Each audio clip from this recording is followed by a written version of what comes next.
कि अपने जिले के जिलाधिकारी, बहुत ही सम्मानित जिलाधिकारी आपके बीच में, एडीएम साहब और अजीतमल एसडीएम साहब, प्रशासनिक अमला आपके बीच पधारा हुआ है।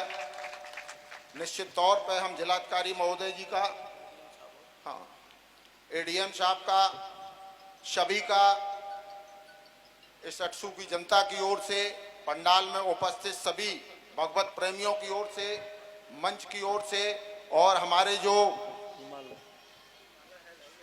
परीक्षित जी हैं राम बहादुर अवस्थी जी की ओर से, उनके परिवार की ओर से उनका हार्दिक अभिनंदन करते हैं। हमारे जिलाधिकारी जी ने बड़ा महत्वपूर्ण अमूल्य समय अपना दिया है और बड़े भाव से उन्होंने सुना है। तो दो शब्द हम चाहते हैं कि मंच के पास आकर दो शब्द आप अपनी वाणी से सभा को अध्यात्म वातावरण में, क्योंकि ये लोग बहुत ही आध्यात्मिक और बौद्धिक होते हैं, तब इन्हें आईएएस बनाया जाता है। तो दो शब्दों में आप अपने भाव अभिव्यक्त करें समाज के प्रति।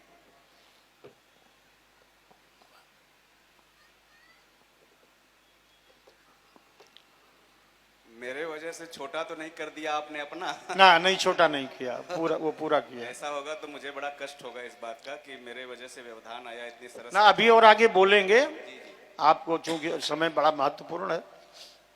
यहाँ पर अदृश्य रूप में विराजमान हम सभी के आराध्य, जो भी हम सबके इष्ट देव हैं, जिन्हें ईश्वर अल्लाह के नाम से जानते हैं, हम सभी के गुरु, यदि हम गुरु परंपरा में हैं, व्यासपीठ पर विद्यमान आचार्य महोदय, हम लोगों के बीच विद्यमान आदरणीय पूर्व मंत्री महोदय, हमारे समस्त अधिकारीगण, कथा के कारक बने महानुभाव परीक्षित जी, आपका सब पूरा परिवार, प्रिय आदर्श नागरिकगण, पत्रकार बंधु, जहाँ कहीं भी ईश्वर कथा होती है, राम कथा होती है, किसी न किसी रूप में विद्यमान भगवंत हनुमंत देव, हनुमान जी, और हमारे दिव्य आत्माएं, जो ऐसे कोई भी पॉजिटिव कारक होता है, कोई भी अच्छी चीज होती है, तो वहाँ दिव्य आत्माएं अदृश्य रूप में आती हैं, जो माहौल को धनात्मक बनाती हैं, जो हमें दिखती नहीं है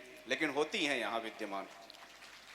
इन सभी को प्रणाम करता हूँ। बड़े ही व्यस्त और आगामी भी कुछ चुनाव आने वाले हैं अगले महीने में, इसके तहत इधर आना हुआ, आपका आमंत्रण था। वैसे मैं बड़ा प्रेमी आदमी हूँ, कहीं भी भगवंत कथा होती है तो निमंत्रण का इंतजार नहीं करना चाहिए। निमंत्रण मिलने पे गया तो गया, अपने से जाना चाहिए। और मैं कोशिश करता हूँ कि एक बार जरूर जाऊँ, चाहे भले 10 मिनट के लिए, आधा घंटा के लिए, जितना समय मिल सके।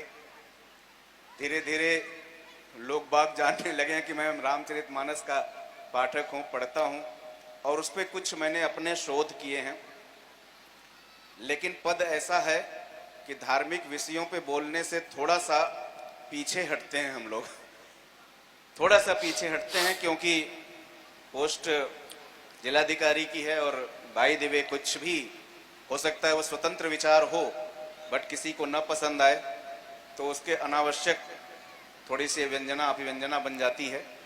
तथापि आपका आग्रह है, इस बात का अनुरोध यहाँ पर उपस्थित दृश्य और अदृश्य पत्रकार बंधु से अनुरोध करते हुए कि कृपया मुझे इस समय एक मानस पाठक के रूप में ही देखें।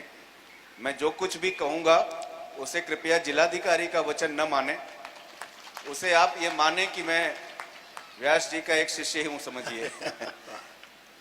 मैं आज एक बिंदु आप लोगों की अनुमति से, आपकी अनुमति से विशेष रूप से, मैं इसमें मतलब भागवत में मेरा ज्ञान नहीं है अवश्य। और लाख चाहने के बाद भी, जैसा कि कहा जाता है कि धर्म में उतने ही अवसर, यानी कि आप जा पाएंगे कि नहीं किसी धार्मिक स्थल पे, जब तक वो देवी जी या ईश्वर नहीं चाहते आप नहीं जा पाते हैं। मैंने जिंदगी में बहुत बार कोशिश की कि मैं 7 दिन की 8 दिन की पूरी भागवत कथा सुनूं, आज तक नहीं सुन पाया। 1 दिन 2 दिन, इससे ज्यादा फिर कहीं ना कहीं व्यतिक्रम आ जाता है नौकरी में, तो मैं कभी अब लगता है कि मैं रिटायर होने के बाद ही सुन पाऊंगा। लेकिन मानस का मैं पाठक हूं, मैं पढ़ता हूं प्रतिदिन मानस। विगत 15 साल से चित्रकूट में मेरी पोस्टिंग थी, वहां से मुझे पढ़ने की प्रेरणा प्राप्त हुई। एक महान संत जी की प्रेरणा से मैंने पढ़ना शुरू किया और आज तक मैंने छोड़ा नहीं उसे। मैं एक छोटा सा केवल बिंदु उठाऊंगा क्योंकि कथा सरस है और मैं जानता हूं कि 7 दिन एक श्रृंखला चलती है, उसमें अगर कहीं भी व्यवधान पड़ता है तो श्रृंखला बाधित होती है। आपके आनंद में भी थोड़ा सा गतिरोध आएगा, लेकिन अब मंच पे आया हूं तो इतना तो बोलूंगा ही। आप लोग बर्दाश्त कर लीजिएगा। एक छोटा सा टॉपिक मैं उठाता हूं कि हम सब जब आते हैं कहीं भी, चाहे हम मंदिर जाते हैं, चाहे ऐसे महान संत के आश्रम में जाते हैं, कहीं भी हम जाते हैं तो हमारे मन में कुछ न कुछ भाव होते हैं। कभी प्रकट होके होते हैं, कभी बिना प्रकट के होते हैं।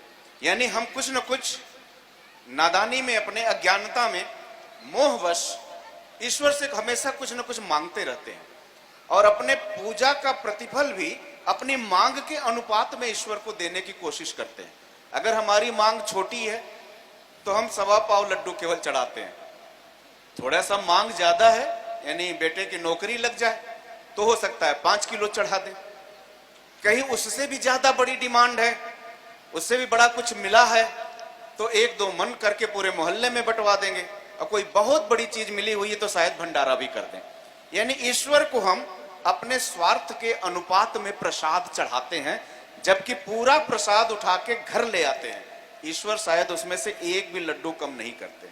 जैसे मीरा जी ने अपने पति के रूप में ईश्वर को देखा, मां अपने शिशु के रूप में कौशल्या जी ने ईश्वर को देखा, सुदामा ने मित्र के रूप में ईश्वर को देखा, और हमारे जैसे प्राणी लोग भक्ति भाव से ईश्वर को देखते हैं।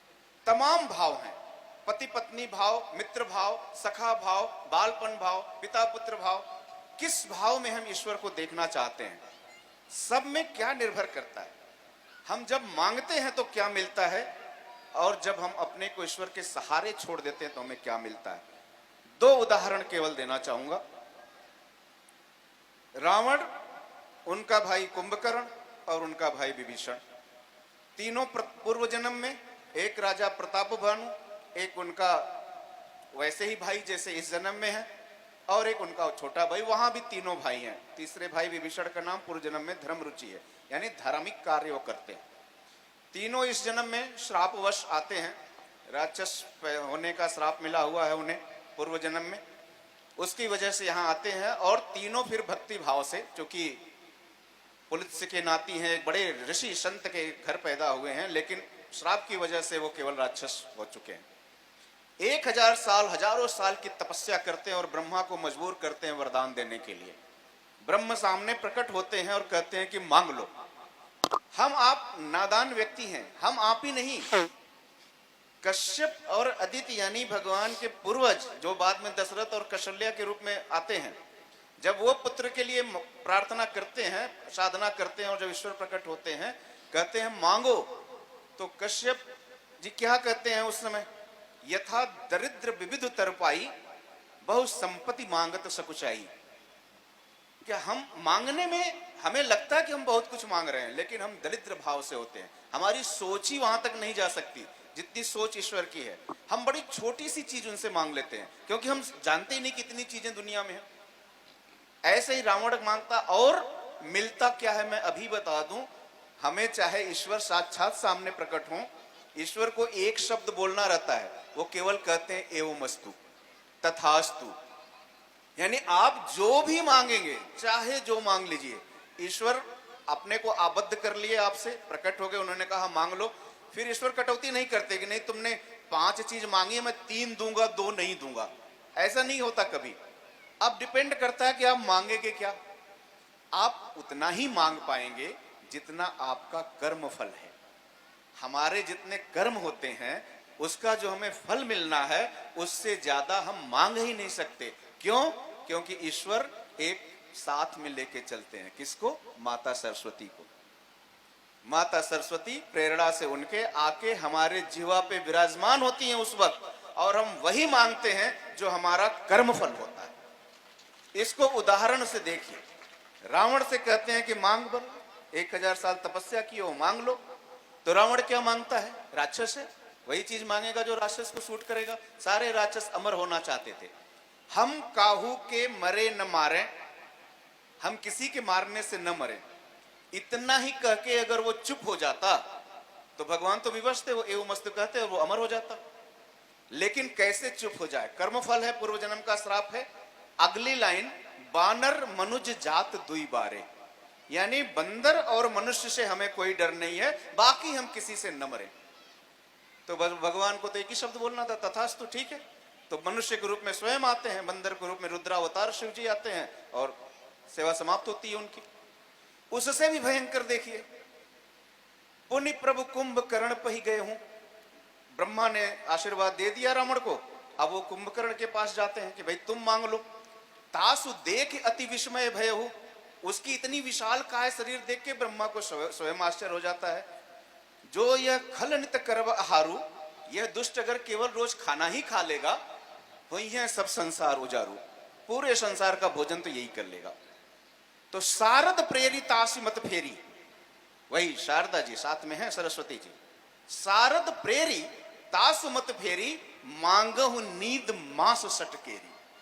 इतने साल तपस्या किया, ब्रह्म स्वयं सामने आए, जो चाहे मांग लो। मांगा क्या? 6 महीने की नींद। वैसे ही सोता रहता, कौन जगाने वाला था उसने विशाल का शरीर। और जब विभीषण के पास जाते हैं तो वो क्या मांगता है? ते ही मांगसु भगवंत पद कमल विमल अनुराग।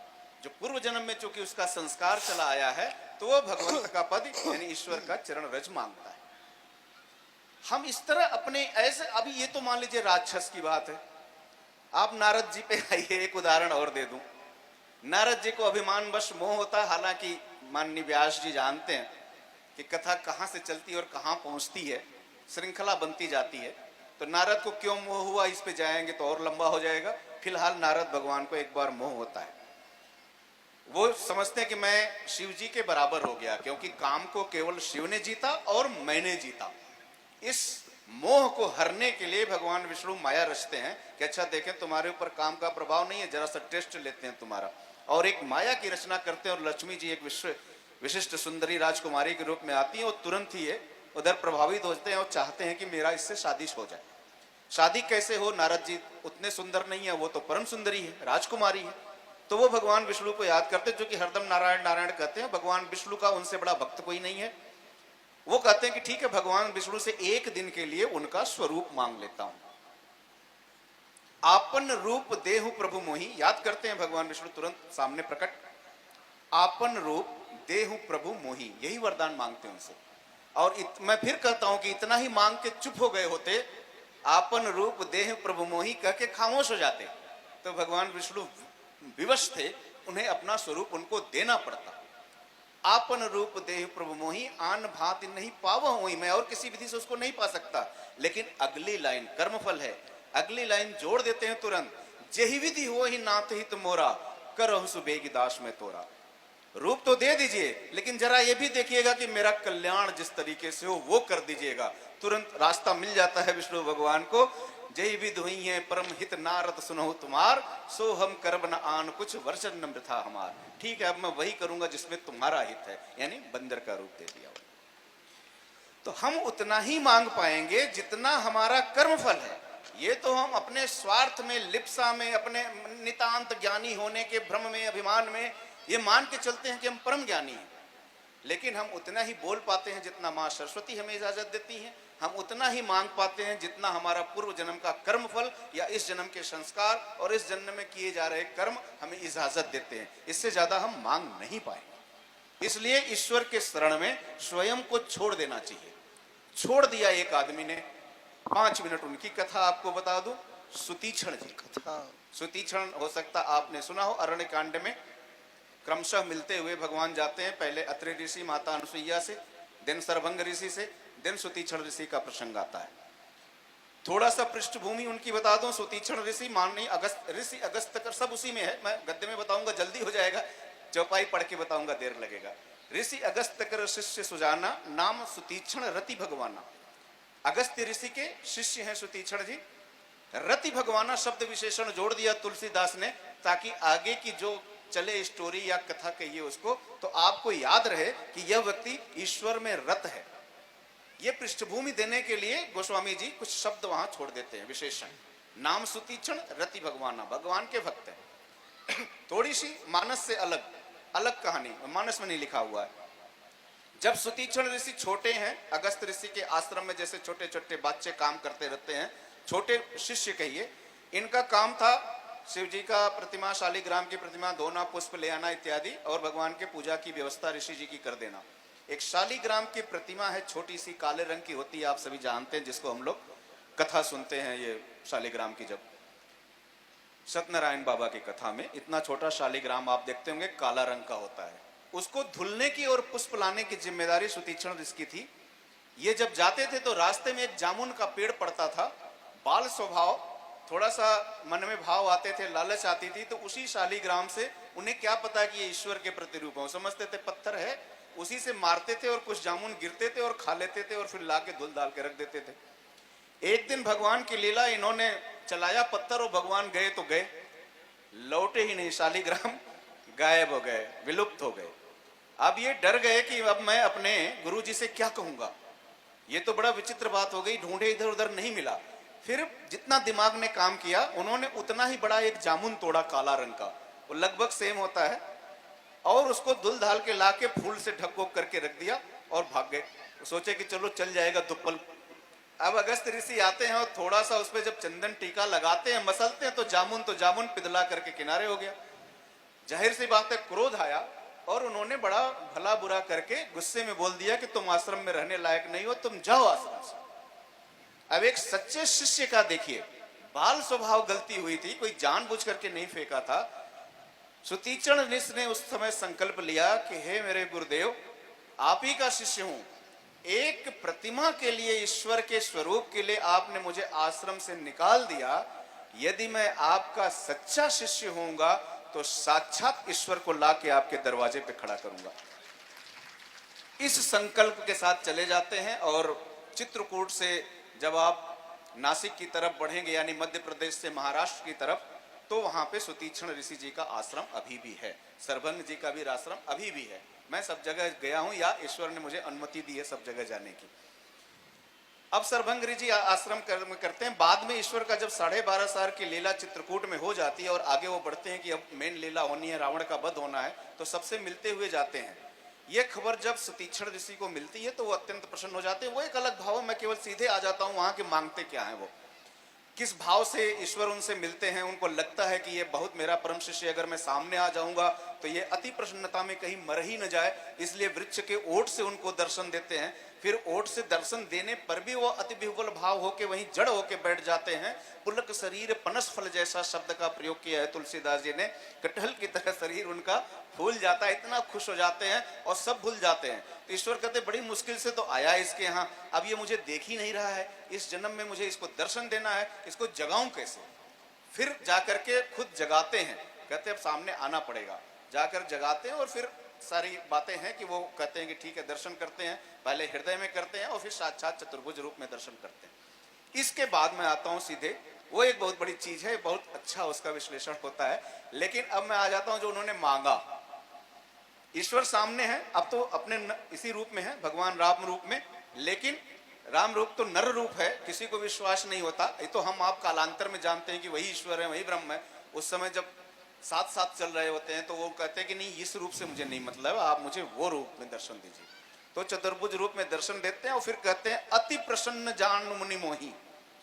मैं जो मांगने और बिना मांगने वाले में मैं इस पॉइंट पे आ रहा हूं। ईश्वर कहते हैं अति प्रसन्न जान मुनि मोही, मांगहु बर देहि मैं तोहि। आज मैं सुतीक्षण तुमसे बहुत प्रसन्न हूं। मांगहु बर, जो चाहो मांग लो, देहि मैं तोहि, मैं तुम्हें वो दे दूंगा। अब सुतीक्षण का देखिए क्या कहते हैं, मुनि कह प्रभु बर कबहु न जांचा, जान इन परे झूठी का साचा। मैं तो इतना अबोध, अज्ञानी, बिना पढ़ा लिखा, अशिक्षित आदमी हूं। केवल ईश्वर को भजना साधना करना मेरा काम है, मुझे पता ही नहीं कि मेरे लिए क्या उचित है। जान इन परे झूठ क्या साचा, क्या झूठ है क्या सच है, मैं कुछ नहीं जाता। तुम्हें ही नीक लागे रघुराई, सो मही देहु दास सुखदाई। आपको जो अच्छा लगे मांगने का। देखिए, एक त्रिपर्ती रावण है, अपने लिए मृत्यु मांगता है।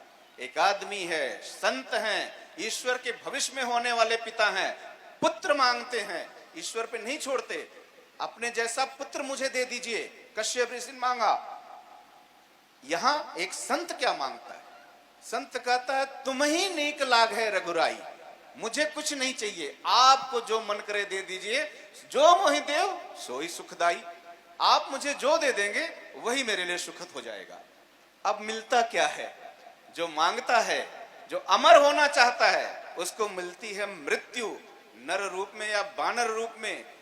जो विशालकाय शरीर है, मांगने पे उसे क्या मिलती है? 6 महीने की नींद। जो नारायण नारायण कर जिंदगी भर भगवान का भजन करते हैं, मांगने पे क्या मिला है? बंदर का प्रतिरूप। और एक संत जो निहायत साधक है, बिना मांगे ईश्वर पे छोड़ देता है कि आप दे दीजिए, देखिए उसको क्या मिलता है।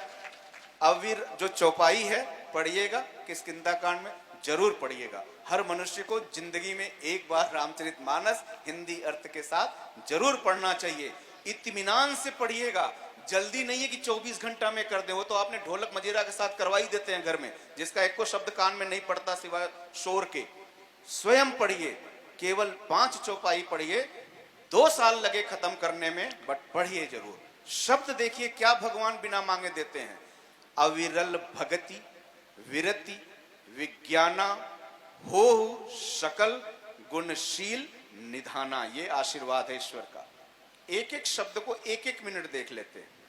अविरल भगति, भगति तो दिया, सबसे बड़ी चीज। बाद में कभी आप पढ़ेंगे आगे लास्ट वाले कांड में, कागभूषुंडी जी का चरित्र जहां आता है, उन्होंने भगति मांगी, वो एक अलग चीज है। इन्होंने तो कुछ नहीं मांगा। भक्ति ही मूल भाव है। जो मैंने कहा, इतने भाव से हम ईश्वर को देखते हैं। ईश्वर किसे पसंद करते हैं? अपने भक्त को। मूल भाव भक्ति है।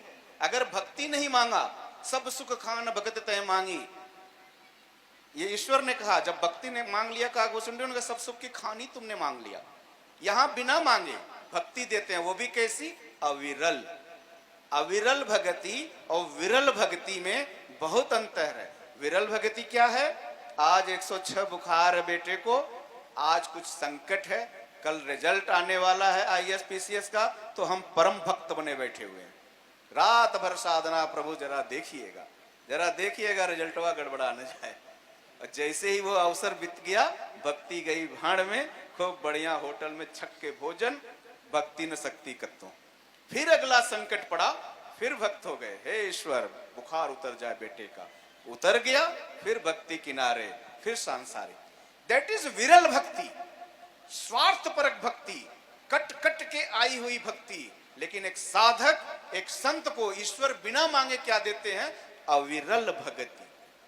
भक्ति जो कभी विच्छेदित ही नहीं होगी, कहीं ठहराव नहीं आएगा, लगातार तुम्हारे हृदय में बसेगी। विरति, अगला शब्द आशीर्वाद, विरति। अगर रत रहे, विषय रत रहे, स्वार्थ रत रहे, कामनाओं के वशीभूत रहे, तो वो भक्ति भी काम नहीं आएगी।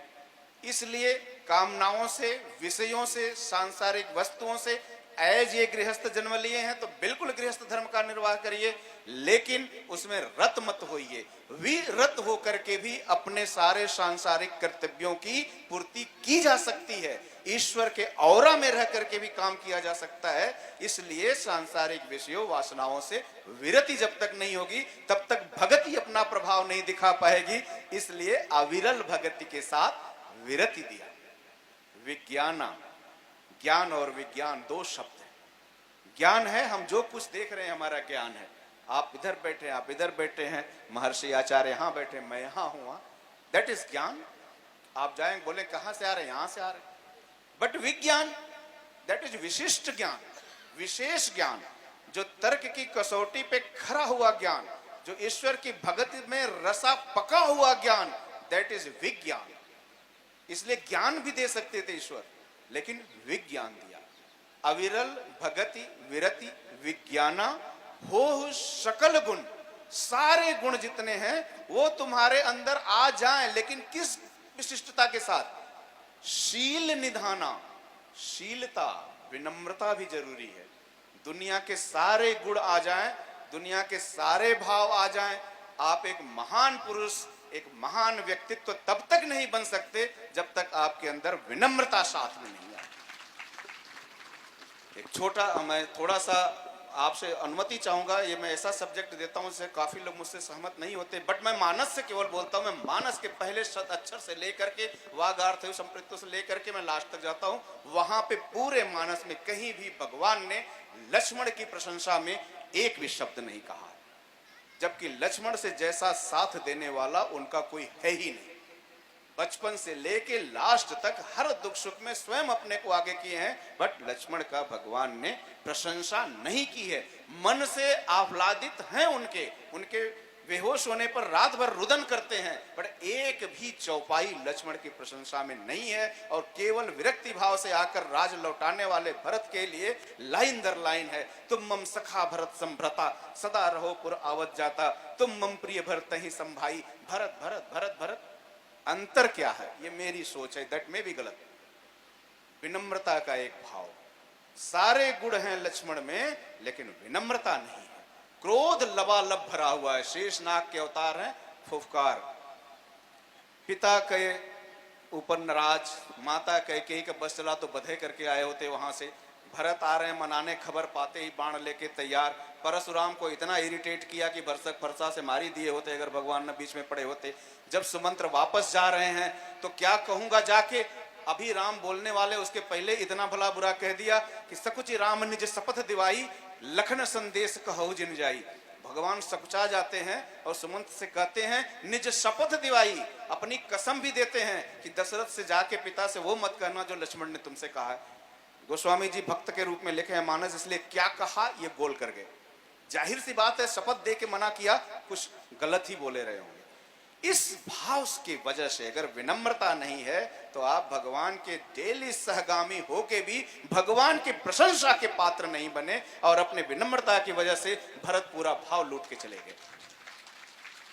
तो हो सकल गुणशील निधाना, गुण तो आए, मेरे अंदर तमाम गुण हो जाए। पद ईश्वर ने दे दिया, महाराज जी ने दे दिया, मुख्यमंत्री ने दे दिया, बट मैं मूर्खों की तरह आपको डांटता फिर उनको डांट दूं, उनको भगा दूं कमरे से, उनको घुसने मत देना, इसको जार मत दो, इसको लाठी मार दो, इसको थाने में बंद कर दो। कितनी इज्जत मेरी होगी? केवल उतनी होगी जितनी दिन मैं सीट पे रहूंगा। इज्जत तो वो जो दिल में कमा के जाए आदमी। मैं कहीं भी चला जाऊं आप मुझे याद करें, और याद तभी करेंगे जब मैं विनम्र भाव से आपसे मिलूंगा, क्योंकि बाकी सब ईश्वर हैं भाई। ठीक है, एक कृपा हुई हम यहाँ आ गए, आप नहीं हुई आप वहां आ गए, अपने अपने कर्म फल। तो ईश्वर ने नवाजा उनको कि सारे गुण का महत्व तभी तक है जब तक विनम्रता आ जाए। तो हो सकल गुणशील निधाना। इसके बाद भी वो कहते हैं कि अब आपने जो मन किया वो दे दिया, अब मैं मांग रहा हूं चालाकी देखिए संत की, कि ये सब मुझे समझ में नहीं आया। शुरू में कह दिया मैं तो बहुत पढ़ा लिखा नहीं हूं, इतने बड़े बड़े शब्द आपने दे दिए मुझे, ये तो मुझे चाहिए ही नहीं। तो भगवान ने कहा क्या चाहिए? तो वही अपना रूप, लखन सीता सहित अपना प्रिय रूप मेरे, मम ही गगन इंद इव बसहु सदा निष्काम। आप अपने ये तीनों मतलब माता सीता और लक्ष्मण सहित जो आपका सुंदर स्वरूप है वो मेरे हृदय में वैसे ही बस जाइए जैसे गगन आसमान में चांद बसा हुआ है। तो उन्होंने सगुण निर्गुण गुण भाव सब वरदान पा लिया। क्यों? क्योंकि उन्होंने मांगा ही नहीं, अपने को ईश्वर पे छोड़ दिया। तो हम सभी को ये चाहिए कि पहले ये महसूस करें कि हम ईश्वर के ही एक अंश हैं। परम आत्मा, परमात्मा क्या है? परम आत्मा, एक विशाल आत्मा है, और हम सब क्या हैं? आत्मा है। अपना छोटा छोटा कण दे करके भगवान ने हमें सजीव कर दिया। अभी जिस दिन वो वापस ले लेते हैं वो छोटा सा कण, यही बॉडी यहाँ मिट्टी की तरफ पड़ जाती है। घर वाले 8 घंटा 7 घंटा, इसके बाद बदबू आती है, ले जाके फेंकी आते हैं कहीं न कहीं। जब तक ईश्वर अपना अंश दिए रहते हैं तभी तक हम सजीव हैं। तो ईश्वर जब स्वयं के अपने अंश के रूप में हमारे विद्यमान है तो हमें उनको शरण में अपने को छोड़ देना चाहिए। हमें क्या चाहिए हमसे कहीं ज्यादा वो जानते हैं। तो उम्मीद है कि आज हम सब जब यहाँ पे हाथ जोड़ेंगे तो ईश्वर के अधीन अपने को कर देंगे। कुछ शब्दों से मांग के नहीं जाएंगे क्योंकि वो बड़े सीमित होंगे, हम आप मांग ही नहीं सकते। हम ईश्वर के ऊपर छोड़ते हैं, जो हमारे लिए श्रेष्ठ है वो हमारे परमपिता जानते हैं, वो हमें उससे नवाजेंगे। इतना देर में व्यवधान कर दिया आपके सरस कथा में। अब आपसे इजाजत लेता हूँ। मौसम दीन न दीन हित तुम समान रघुवीर, अस विचार रघुवंश मणि हरहु विषंभव पीर। बहुत अच्छा, ऐसे आध्यात्मिक अधिकारी हों तो हमारे देश का परम कल्याण हो जाए। आशीर्वाद मंगल में।